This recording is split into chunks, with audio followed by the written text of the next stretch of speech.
Hello viewers, நீ நம்ம பார்க்க போறது ஒன் பீஸ் எபிசோட் 750 பார்ட் 1.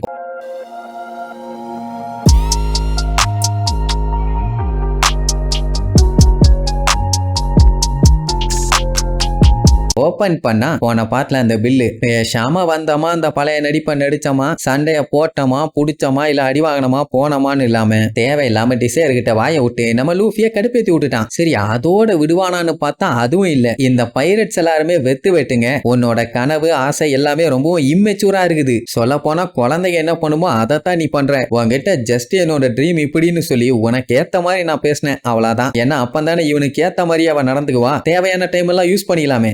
அப்படித்தான் கூட இருக்க எல்லாத்தையும் ஏமாத்திருக்கான். அந்த மூலகட்ட முட்டா பீஸுங்கெல்லாம் எனக்கு கீழே கேவலமா ஏமாந்து கஷ்டப்பட்டு வேலை பார்த்திருக்காங்க. அவங்க இந்த பவுண்டிஸ் ட்ரெஷர்னு சொல்லி எல்லாத்தையுமே கொண்டு வந்து கொடுக்குறாங்கல்ல, அதை யூஸ் பண்ணி இந்த உலகத்திலேயே ஒரு லக்ஸூரியஸான லைஃபை இவன் வாழ போறானாமா. நீங்க எல்லாரும் கஷ்டப்பட்டு மண்டத்தை எனக்காண்டி உழைச்சுக்கிட்டே இருப்பீங்க. சரி ஏதோ செட்டில் பண்ணுன்னு நீங்க வந்தியே, உனக்கு அறிவு இருக்குதா இல்லையா? உன்னால என்னைய தோக்கடிக்க முடியாதுன்னு உனக்கு தெரியாதா என்ன? என்ன ரொம்ப அண்டர் எஸ்டிமேட் பண்ணிட்டியாடா கண்ணா. சரி வந்தது வந்துட்ட, உன்னால என்ன கிண்ட முடியுமோ கிண்டு.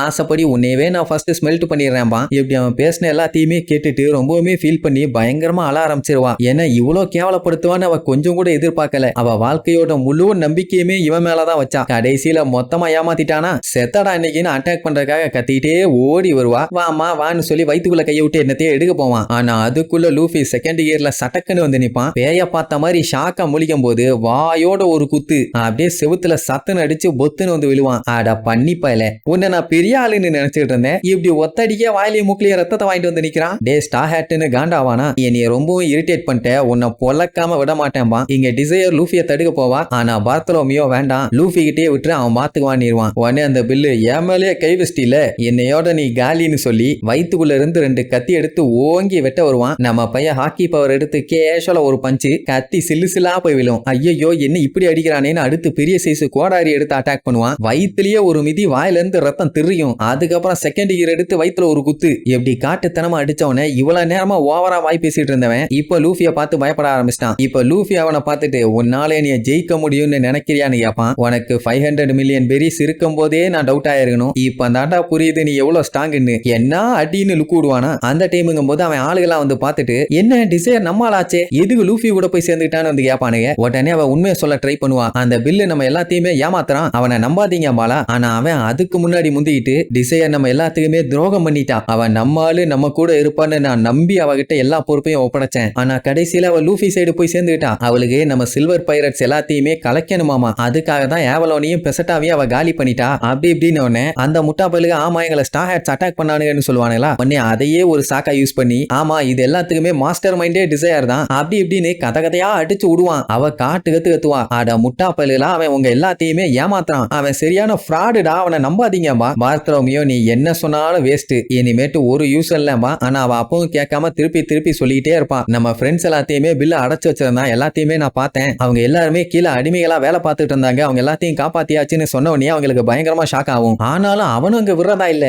என்னப்பா அவ சொல்றத போய் நீங்க கேட்கலாமா? நீங்க தான் என்னோட ஃப்ரெண்ட்ஸ், சொல்ல போனா என்னோட உயிரே நீங்க தான். உங்களுக்கு போய் இப்படி ஒரு துரோகத்தை நான் என்னைக்காச்சும் பண்ணிருக்கனா இல்ல பண்ணுவேனா? அதுக்கு நான் டங்க ட்விஸ்ட் பண்ணிட்டு செத்துருவான்ப்பா. இப்படியே பேசிட்டு இருந்தா அவ உங்களை ஏமாத்திடுவா. அது எனக்கு பிரச்சனை, நீங்க அவளை விடாதீங்க. அவ ஒரு துரோகி, ஸ்டார் ஹேட்டையும் சேர்த்தி கொள்ளுங்கம்மா. அட அசிங்கம் முடிச்சவனே, கொஞ்சம் கூட உனக்கு சூடு சொன்ன வெக்கமானு ஒண்ணுமே இல்லையா? இப்படி பச்சோந்திய விட கேவலமா நடிக்கிறியடாம்பா. அவனும் லூசு பயிலுக்கு அவன் சொன்னதை நம்பி நம்ம ஆளுகளை அட்டாக் பண்றதுக்காக வேகமா வருவாங்க. ஆனா அப்பவுமே டிசையர் அவங்களை அட்டாக் பண்ணிடாத, அவங்க ஏமாந்து போய் இந்த மாதிரி பண்றாங்க, கொஞ்சம் பார்த்து பக்குவமா ஹேண்டில் பண்ணுன்னு சொல்லுவா. அதனால நம்ம போய் என்ன பண்ணிடுவான், சண்டையெல்லாம் போட மாட்டான். அவனோட கான்குரர் ஹாக்கியை யூஸ் பண்ணி வரவங்க எல்லாத்தையுமே அலையாக்க மயங்க வச்சிருவான். இப்படி ஒரு ட்விஸ்டே அந்த லூசு பைய எதிர்பார்க்கவே இல்லை. கண்ணா நீ ஸ்மெல்ட் தானே சொன்னேன், இரு உன்னைய நான் மெல்ட் பண்ணிடுறேன்னு கும்முன்னு குமுறு எடுப்பான். அவன் அடிச்ச அடியில இவங்க தப்பிச்சு வந்தாயிலே குழி, அதான் அந்த அண்டர் கிரவுண்டு, அதுக்குள்ள கத்திட்டே விழுவான். நான் கூட இவனுக்கு சண்டை வேற லெவல்ல இருக்குன்னு நிறைய எதிர்பார்த்தேன். ஆனா அவன் லூஃபிய தொட கூட இல்ல, சம்பவம் பண்ணிட்டான். சரி வாங்கப்பா வேலை முடிஞ்சுமா. இங்க டிசைர் அப்படியே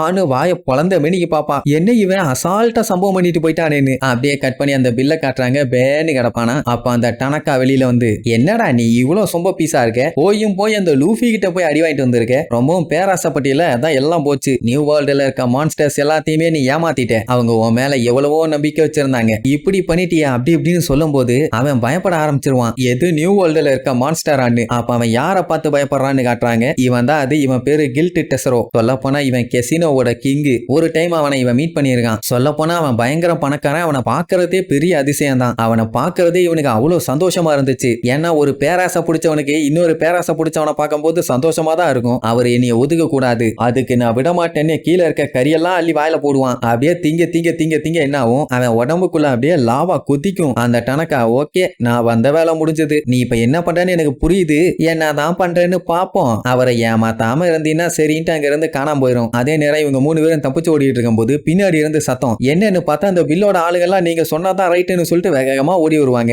ஏன் அப்படி அறக்க பறக்க ஓடி வர்றாங்க, என்னாச்சுன்னு ஒரே கன்ஃபியூஷன். அப்புறம் தான் நோட் பண்றாங்க அந்த மொத்த இடமும் லாவா அப்படியே நிரம்பி பொங்கி வருது. அதே நேரம் இங்க கப்பல்ல பயங்கரமான சண்டை. ஏன்னா லேண்டில் இருக்கவங்களுக்கு மட்டும்தான் பில்ல பத்தி தெரிஞ்சிருக்கு, கடல்ல சண்டை போட்டுட்டு இருக்கவங்களுக்கு தெரியாது. தெரிஞ்சா இப்ப இந்த சண்டையே இல்ல. அப்போ ஜோரோவும் இன்னும் ஒரு வழியா வந்து சேர்ந்துருவாங்க. ஆமா நீங்க 2 பேரும் வந்துட்டீங்க, அவங்க எங்கன்னு கேட்டா அவங்க என்னத்தையே செட்டில் பண்ணுமாமா பண்ணிட்டு வருவாங்க, அது வரைக்கும் இங்கே உருட்ட வேண்டியதான்னு சொல்லுவான். லாக்கு என்ன பண்றதுனே தெரியல. ஏன்னா எல்லா விஷயத்தையுமே லூஃபி வந்து ரொம்ப ஈஸியா எடுத்துக்கிறான். ரோபின் அவங்க பத்திரமா வந்தா போதும்பா. இங்க என்னன்னா அந்த லாவா பட்ட இடம் பூரா அப்படியே மெல்ட் ஆகுது. அதுக்கு நடுவுல பாடியில இருந்து லாவா ஒழுக ஒழுக அப்படியே நடந்து வருவான். அவனை பார்த்துட்டு நம்ம ஆளுகெல்லாம் வாய பொழந்துருவாங்க, என்ன இப்படி கர்ண கொடூரமா இருக்கானேன்னு. பார்த்தரோமியோ ஆமா இவன் யாரு மனுஷனான்னு கேட்பான். அவன் தாண்டா பில்லுன்ன உடனே என்ன இப்படி மாறிட்டான்னு காட்டுவாங்க. பார்த்தா பெரிய சைஸ்ல பாடி மாறி ஆளே கர்ண கொடூரமா இருக்கான். லோகியா ஃப்ரூட்டை சாப்பிட்டவங்க தான் இப்படி எல்லாம் பாடியை மாத்த முடியும். இவன் என்ன இப்படி மாறி இருக்கான்னு அவன் மூஞ்ச அப்படியே க்ளோஸ் அப்ல காட்டுவாங்க. கண்ணெல்லாம் பிரிங்கி வெளியில வந்துரும் போல. இப்ப மேட்ரு என்னன்னா லூஃபியாலெல்லாம் இனி அவனை தொட கூட முடியாது. தொட்டா நம்ம பைய கைதான் மெல்ட் ஆகும். அவன் நம்மால பார்த்துட்டு